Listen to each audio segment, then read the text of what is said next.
A concept I've been working to understand lately is around the interrelated relationship between the development of the human ego as an integral part of the experience of duality. I like to think of it on a developmental scale going through life, and with the main concept being that so much of being human is about a drive towards individuation, towards seeing ourselves as something separate. So let me walk you through this. So humans come from wherever you want to imagine they come from, and we could debate, but nobody really knows where the soul comes from. But we do know that we all come from inside of a womb. So we start out as a part of another person, and seems a form of non-duality. I would say that there's likely a spectrum that continues prior to that moment of conception that would further solidify the idea that we come from non-duality, but that we can leave for another time. So we come from the womb, born into our individual self in the world. And at that state, the ego development, and most simply, I think that the ego is the parts of ourselves that make us feel separate, different, put us into that state of duality, of me, you. We're not fused, we are individual beings. But so the baby is born without much of a sense of ego. The baby is born really feeling like they're a part of the mother because they were a part of the mother. And, just having that their needs are needing to be met by the parent. The baby is incapable of existing, of surviving completely on its own. It's dependent on the parent. So it's a slow move towards having some more sense of self. The baby goes through those phases where they start to see themselves as other. When the parent isn't there immediately to respond, they are left in their pain, and they're left in this sense of something that there's a sense of me versus you. The mother becomes just more and more of a separate person rather than just like a fused part. As the child matures, then the child can start walking, and there's always huge gains in the mind as there's these huge gains in the physical ability to exist in further proximity to the mother. And so with that comes the development of the ego, the sense of me. Around those ages when babies are starting to walk is often at a time when there's a lot of, mine, me, I do, things like that, where the baby's starting to just see, oh, I'm separate. What is that me? What is that amazing power? So from a more kind of cosmic perspective, I think of it as we came from being non-dual beings, and we are here to experience duality. We are here as humans to experience separateness.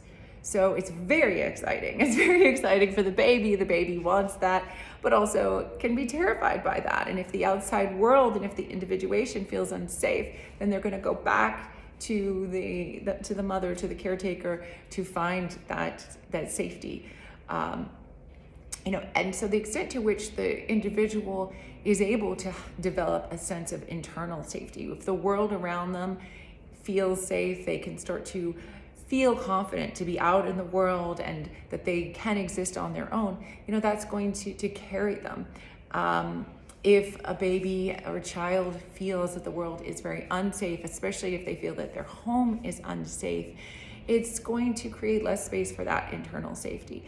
And we could look at the internal safety from an entire physiological perspective and the somatics of it if we would like to, but maybe not today. But just understanding that, the ways that we're triggered by the world, the ways that our nervous system is going to react and stay in more on guard types of spaces versus be able to return to that safety more easily is going to be dictated by those early experiences. But so the baby, the child, moves into individuality and continues on this path of experiencing themselves out in the world. They can go and do things separate from the parent, all very exciting, but also very terrifying. at times, especially if that child doesn't have that strong inner sense of safety. If they don't feel that the parent, the home, is something that they know they can find that equilibrium back at, that they know that they could get back to a place of safety, comfort in themselves and in their environment when they're in that space, then it makes it harder to creep out into the world and into their own experiences. So then this continues, you go through the teen years and kids are really wanting to be separate, and that is an important part of it. Moving into adulthood, more and more separate me. The ego develops these ideas of what is me, what is right, wrong, I'm right, you're wrong, I'm wrong, you're right. It just keeps on trucking along and creating these schemas for how to understand the world.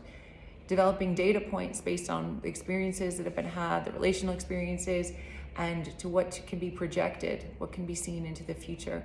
And so using those data points, using those projections, we create schemas, we create frameworks that allow us to exist in the world. And a lot of those are based on ideas of our own separateness. We tend to get to a point sometime in midlife, but it can be in different times, when there can be a bit of an awakening to seeing that some of the frameworks that we've existed in are no longer serving us.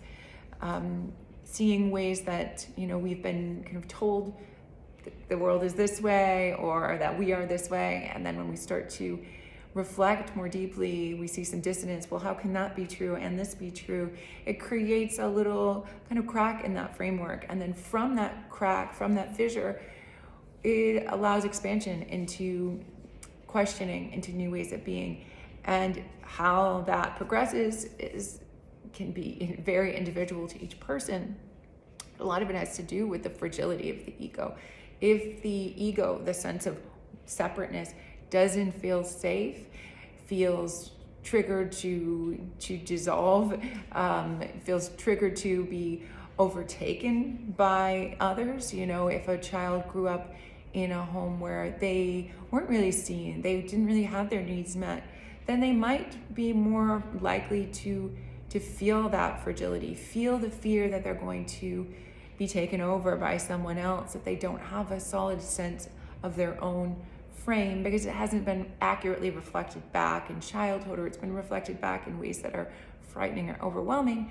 And therefore, those early data points are going to create projections into how to imagine the world and into frameworks that allow you to exist seeking that safety. With so much of what the ego's doing is creating a separateness, but also creating a safety. It's told us, this is what I am. These are the things that make me feel okay. And if those things are threatened by somebody questioning you, or just an experience that makes you look at yourself differently, that can be very triggering, and it can create like a doubling down on the ego as a truth.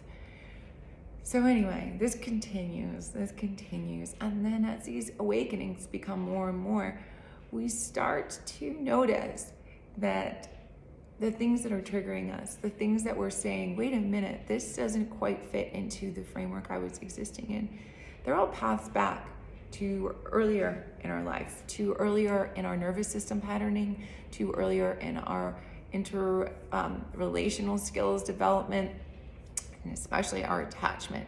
As we start to look back in the ways that we're struggling to attach to people now, and we can see that this was from childhood, so you can follow those threads. The trigger is like a rubber band sometimes to an earlier version of ourselves. And so we feel the trigger pop, and if we can follow it, we can, get back to the place where we created the schema, the framework that we're existing in now that's causing problems. For example, if you think maybe if somebody suggests something that I should do, or way I should do something, that means that I am not good enough.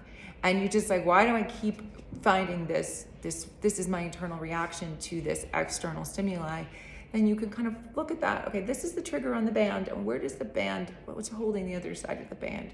So then maybe it's a parent who was very critical, or not having a solid sense of your own self, of what's right or what's wrong, or past humiliation, shame over being wrong. Perhaps there was a time in your life where you were not considered smart or something like that, so it leads back.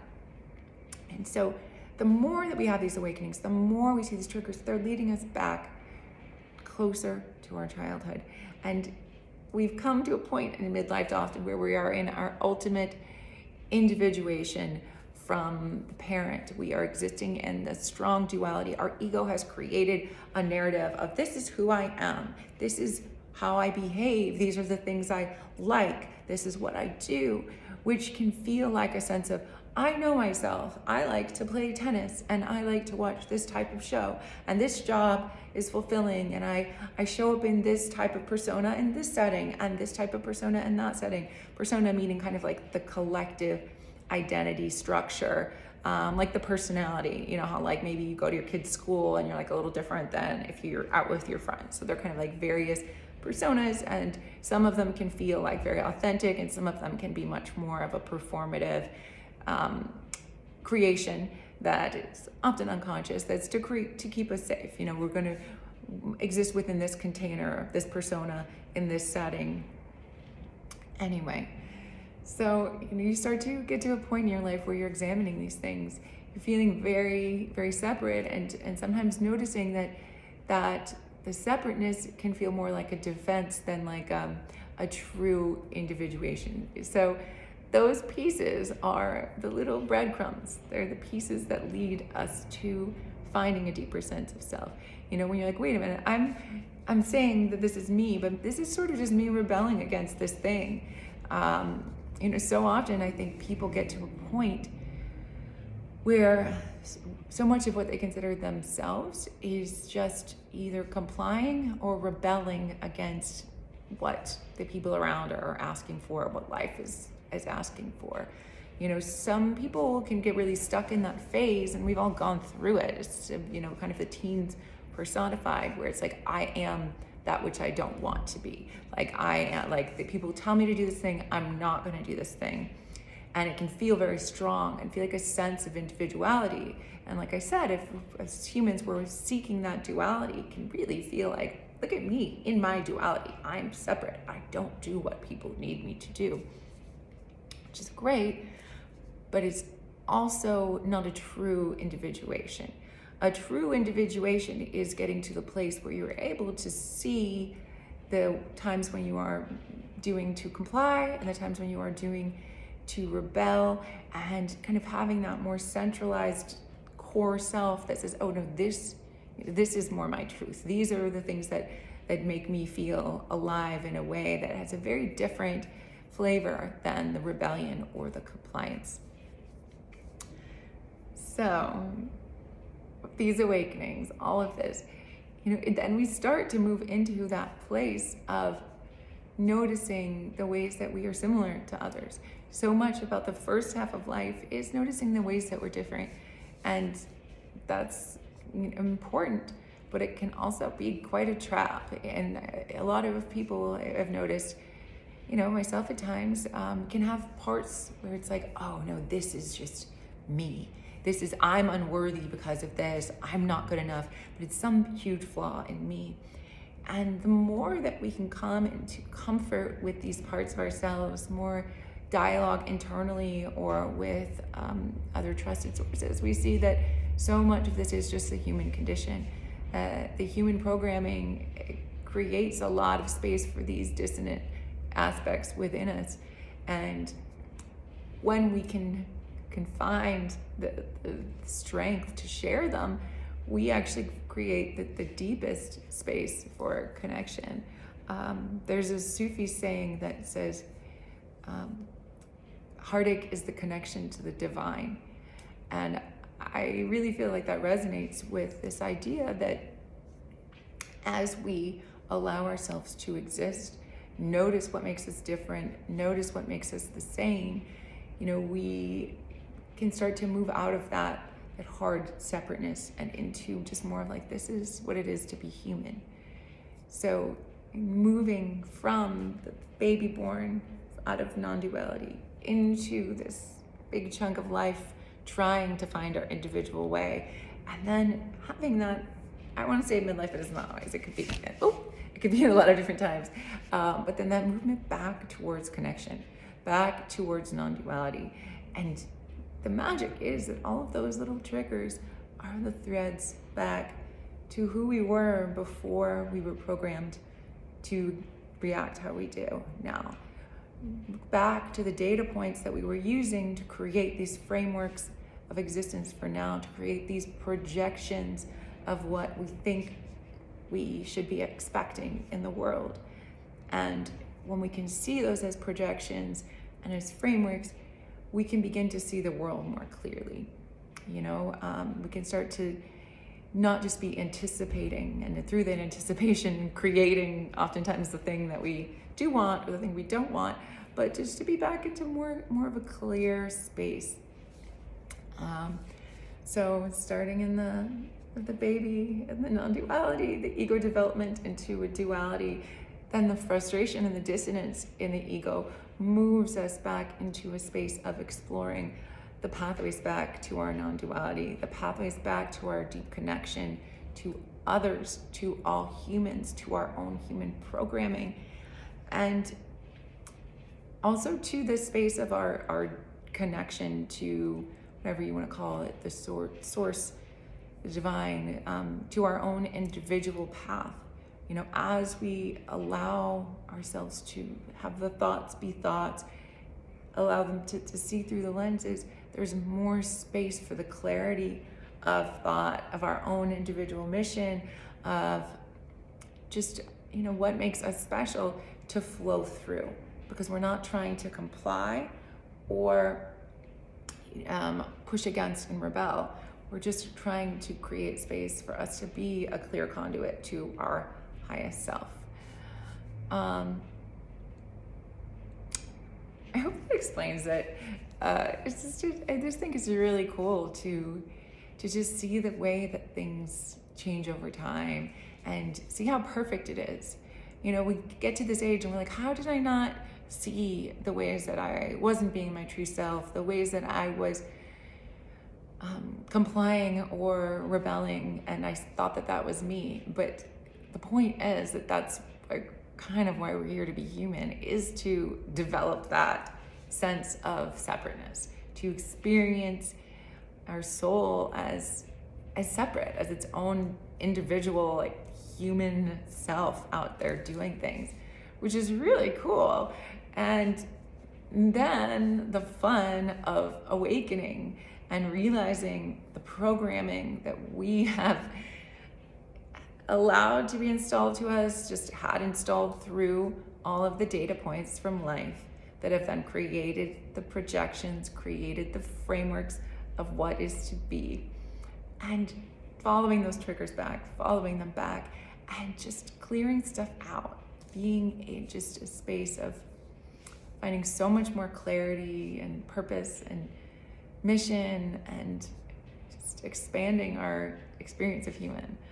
It's really cool. It's kind of weird, but I hope you all found this interesting, and I would love to hear other people's ideas on this, the arc of the evolution of consciousness within individuals, if it's something that you have other